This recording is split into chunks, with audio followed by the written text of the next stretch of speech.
the sacred art of illuminated manuscripts where beauty meets knowledge. In an age before mass printing, each book was a precious artifact requiring months of dedicated labor.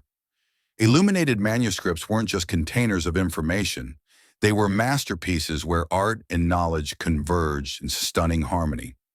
The monks who created these works believed that the beauty of a sacred text should match the beauty of its message.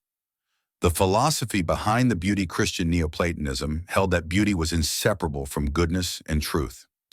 Monks like Cassiodorus didn't just see their work as copying texts, they viewed the creation of beautiful books as a spiritual practice. The illuminated manuscript became the perfect embodiment of this philosophy, information made transcendent through artistry. The workshop of knowledge. The most productive monasteries featured dedicated scriptoria, specialized rooms where scribes worked diligently to preserve and beautify important texts. Cassiodorus described his scriptorium as equipped with sundials, water clocks, and specially designed oil lamps that burned longer for extended work sessions.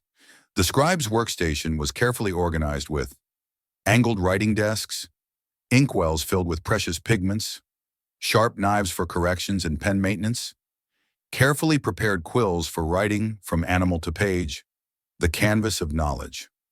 Medieval manuscripts required an extraordinary sacrifice. Each book necessitated the lives of animals. Parchment and vellum, the primary writing surfaces, were created from animal skins. 1. Cow, sheep, or goat skins were washed in lime water. 2. Hairs were removed through a process called scudding. 3. The skins were stretched and dried on wooden frames. 4. A crescent-shaped knife, lunarium, removed any remaining hairs. 5. The dried material was cut into sheets, typically 3 to 4 sheets per calfskin 6. Sheets were rubbed with smooth objects to create an ideal writing surface. Vellum, made from younger animals, was considered superior in quality and often reserved for the most important works. Precision and guidelines. Even the most skilled scribes needed structure. Pages were prepared with pricked holes connected by ruling lines to ensure text remained straight and properly aligned. These guidelines established boundaries and maintained the visual harmony of each page. The chemistry of writing, medieval ink production, was a sophisticated chemical process that varied across regions. Some scribes used carbon black mixed with gum arabic and water. Others followed complex recipes like this 14th century formula. 1. Cut and dry hawthorn branches. 2. Pulverize the dried branches. 3. Boil the powder with wine until black. 4. Sun-dry the mixture in bags. 5.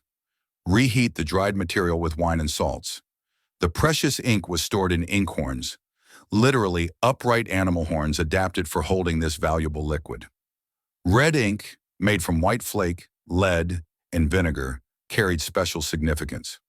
Reserved for corrections, emphasis, or artistic elements, it was applied by specialized rubricators who added these elements after the main text was complete.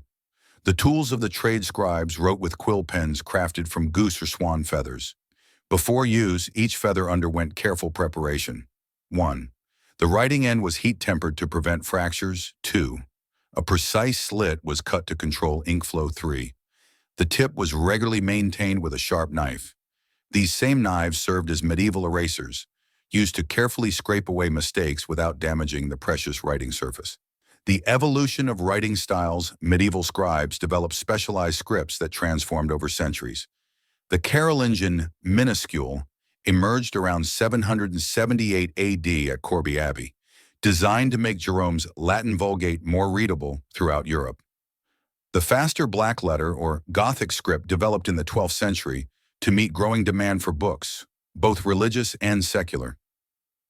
These scripts weren't just functional, they were art forms that balanced beauty and efficiency, completing the masterpiece. After scribes finished the text, illuminators added decorative elements and illustrations, filling every space with beauty. The finished pages were sewn together along the spine, and wooden boards created the covers. These covers often received elaborate decoration, leather tooling, metalwork, or even precious jewels for the most significant works. Clasps or straps kept the book closed when not in use. protecting the precious contents. A message for our information age. In medieval times, information was scarce and therefore immensely valuable. Today we face the opposite reality. Information surrounds us in overwhelming abundance. This raises profound questions. When information is virtually free, how do we value it? Do we use our unprecedented access to knowledge for pursuing goodness, beauty, and truth, or merely for momentary distraction?